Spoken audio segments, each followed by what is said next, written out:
Welcome back to our live studios, Boise Entrepreneur Week. I'm here with Abby Kursel, a guest from out of town, and I did have to practice that last name a few times. I was gonna call her Carousel just to go round and round. If you need to do that to make some jokes, I'm totally fine with it. All right. Abby, tell us a little bit about yourself before we talk about the organization that you represent. Yeah. I feel like there's not too much of myself outside the organization, but so I work at Gener8tor. I actually stumbled upon the organization while I was an undergrad at UW-Madison. I was looking for internships in Madison, so that's what I Googled. And through a third-party website, found Gener8tor. They were about a year old at the time. I said, ooh, they work with startups. This sounds fun. I'm going to check it out.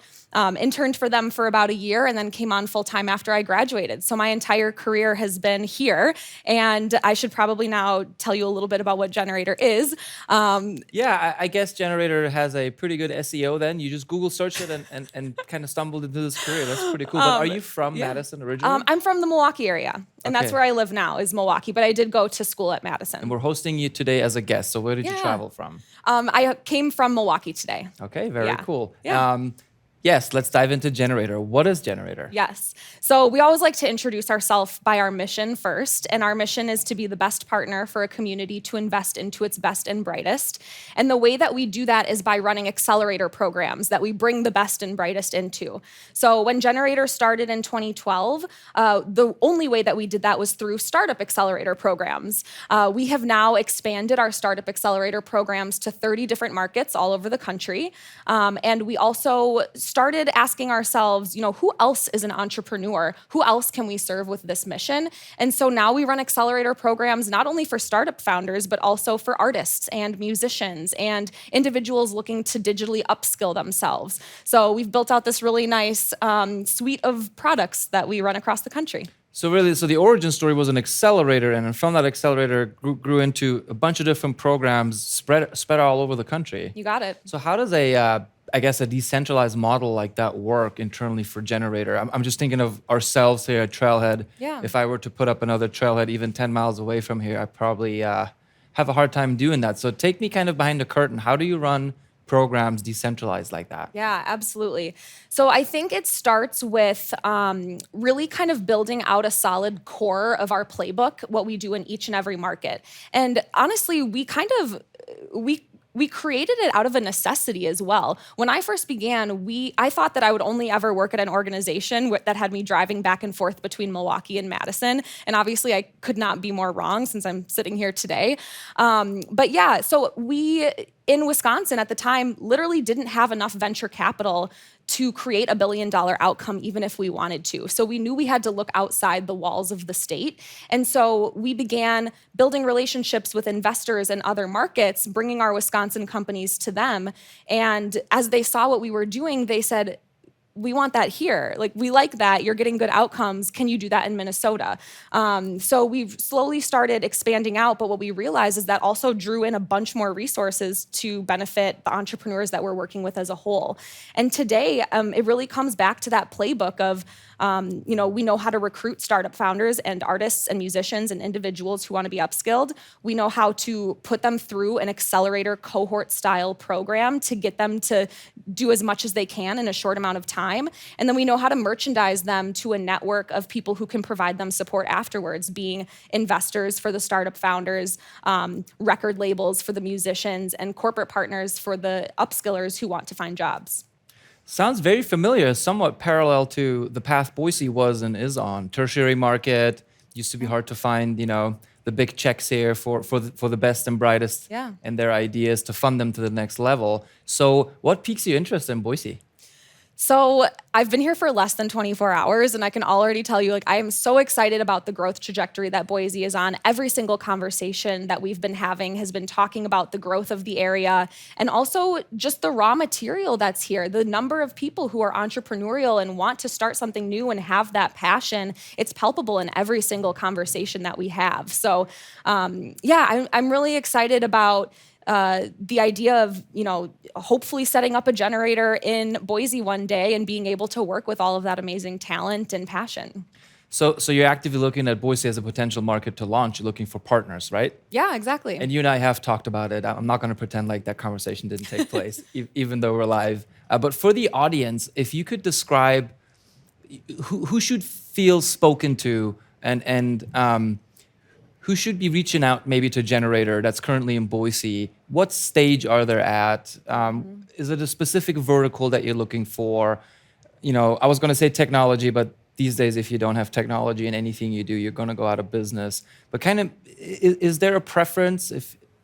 Not really, honestly. Yeah. So most of the time when we enter into a new market, our preference is, we want to support whoever wants to be supported here.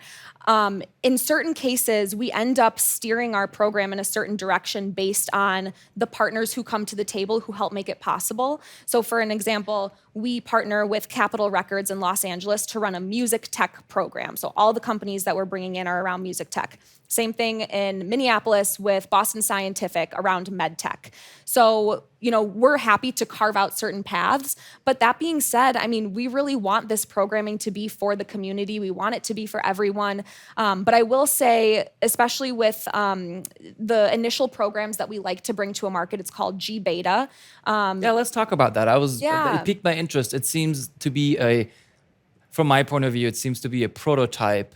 And then you customize sort of your playbook based on the local ingredients and what's there. Let's talk about gBETA. Yeah, so that program is really focused on, we call it a pre-accelerator program. So it's focused on earlier stage companies than we might see in our traditional flagship accelerator where we're investing in companies. Mm-hmm. Our gBETA pre-accelerator doesn't invest, but it also doesn't take any equity. It's completely free for the participants because we find operational support from other local partners.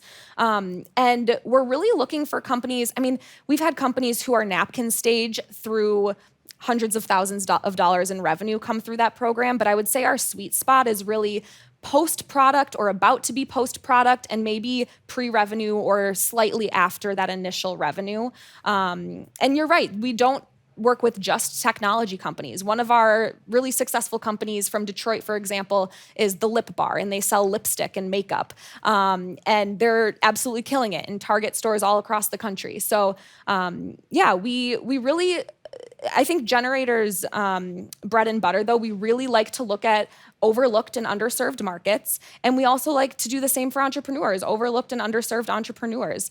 So we also have a really strong focus on female entrepreneurs or entrepreneurs of color, for example. And so we really like making sure we're wrapping our arms around the entire community, not just the people who initially come to mind when you think of startup founder. There's a gBETA for Black founders. I thought I saw that on in one of your newsletters. The other thing that catches my interest in your newsletters is pretty impressive is the metrics that you guys have been able to produce over the years. Yeah, thanks. Share some of those with us and also tell us, why do you pay attention to those metrics? Yeah.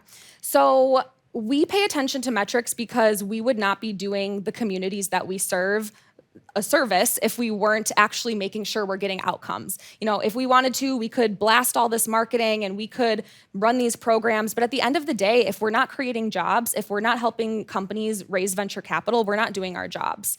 And so that has always been forefront to us. And it's been something that we publish on a monthly basis. Those are the newsletters that you're talking about, as well as on our website. So if you go to gener8tor.com/statistics, you'll find all of our data. So that's been really important to us. And I published this monthly newsletter. I just sent out our most recent one a couple days ago. And I have been absolutely geeking out because I realized in the last quarter, our alumni raised $70 million. And it took us 4.5 years of ramping up gBETA. So from summer 2015 to January 2020, we raised a cumulative of $70 million. So in the last quarter, you're really starting to see that work snowball. And it's at a point where it's getting really, really exciting. So knowing that you've only been here for 24 hours, and but also knowing that you have been looking at Boise from afar and checking us out, and your experience being in Madison and what you described, we had to go across the border to bring investors in, and that's how we cross-pollinated that synergy and interest. What do you think the next domino would be maybe for our community, or maybe I can ask it a different way, as you are thinking and working on launching here, what barriers do you see? What similarities do you see that were maybe in place in Madison versus here? Yeah, I think you alluded to it. I think the funding piece is forefront in my mind. I know there are investors everywhere. Sometimes you need to draw them out of the woodwork, and it takes a little bit of time. And that's one of the things that we really work to do in each community that we enter. But those kind of angel investors can only get you so far. They're critical. And so it's really important to bring out as many as you can, but then also looking at, okay, who's taking these deals to the next level after that angel round, after that pre-seed round? Who's doing the seed round? How are we facilitating them into a Series A round? It's incredibly competitive to go from the seed to the Series A. And so what kinds of connective tissue are being created here to help facilitate that? And also to bring the funds, how do we create more funds here who are doing those kinds of checks, who are going to be partial to Boise companies in the first place? So let's get maybe a little nitty gritty on the playbook or the accelerator programming. You can break it down into phases or whatever terms you guys use internally. But if I'm selected to be in the accelerator, and maybe we can talk about the gBETA as well, what can I expect? Yeah. So I'll start with gBETA. gBETA is 7 weeks long, so it goes really quick. But basically the bread and butter of what we do in that program is one-on-one meetings with the program director. So we hire someone locally to be the face of the program. They meet with each company twice a week for an hour each. So we only pick 5 companies at a time, which is pretty small. Okay. But we do that on purpose because we want it to be very concierge focused. So 2 meetings every week with the director one-on-one. We also put you in touch with a group of 5 different mentors every week. So it's sort of a speed dating. Each week you get to meet 5 different mentors, and that continues through the duration of the program. And then at the end of the program, we put you in touch with 25 plus investors and accelerators to then pitch to. And then we wrap it all up with a premiere night. But yeah, I'd say... So it ends in a premiere night, almost like a demo day, as they call it. Okay, okay. And let's say I do well on demo day, there's interested investors, but they're still shy of writing a check, but they believe in me, they believe in my idea and the opportunity. What about the accelerator program? Yeah. Does it pick up right there? Yeah, so we also run our Flagship Accelerator program, which is where we're actually investing into companies. So we've had a handful of gBETA companies then go on into that program. And it's similar, it's longer, it's 12 weeks long. We're making that investment. We're introducing you, because we have more time, to more mentors and more investors. And the companies tend to be a little bit later stage in that program. Most of them are really solid on raising a seed round coming out of that program, whereas in gBETA, maybe they need another 6 to 12 months to raise that round. So yeah, I mean, a lot of it's very similar. The things that we're working on with these companies during the program, a lot of it is focused on customer traction. How do we get you from point A to point B and start showing that growth narrative so that investors are really tuned in to, ooh, this company is growing and I need to hop on this train immediately. So customer acquisition in the early days is something I was just going to ask you that. What are the traits or what are the gaps that this program, this intense coaching and mentoring helps to fill? So customer acquisition, any others? Yeah, I'd say that's the big one. Obviously, each company, because we're able to be so concierge, they come in with different challenges. They might have certain co-founder dynamics that they need to work out. They might have regulatory issues. They might be stuck, with a key customer that they just can't get over the finish line. But I'd say the majority of what we do with them is helping them set goals around traction and then open up our laptops next to them, do whatever we need to do, make introductions to folks in our network in order to get them over that hump. It sounds like you're exposed to an incredible amount of talent and ideas and just a lot of energy. It's so much fun. Abby. Yeah. What have you learned from them? I work with entrepreneurs in a very similar fashion that you do. And the thing that keeps me going is just what I learn from them. Yeah. And so my question to you is maybe top 2 or what is the main thing you kind of walk away and helping these entrepreneurs, with their babies go from A to B? Yeah, I think it's a weird position that we're in as an accelerator or anyone who works with entrepreneurs where they're coming to us because we're the experts in helping them get to that next level. But I walk out of every single meeting so humbled by all of the knowledge that they have in their industry. And they're constantly teaching me things every single day. I never knew that I would know as much as I do about cat litter, for example, or Lyme's disease. And so just the tidbits of information that you're able to pick up from them and the depths that you realize they have gone through to really understand their industry is just so it's, again, just really humbling. And it's inspiring, right? It keeps Totally. you going. So what can Boise do? What are you looking for here? I believe you're looking for partners in order to set up shop. What can we do to help attract a program like yours to our city? Yeah. And we've had so many amazing conversations just in these, again, less than 24 hours. So I feel like I'm going to be leaving on a high. This has been great.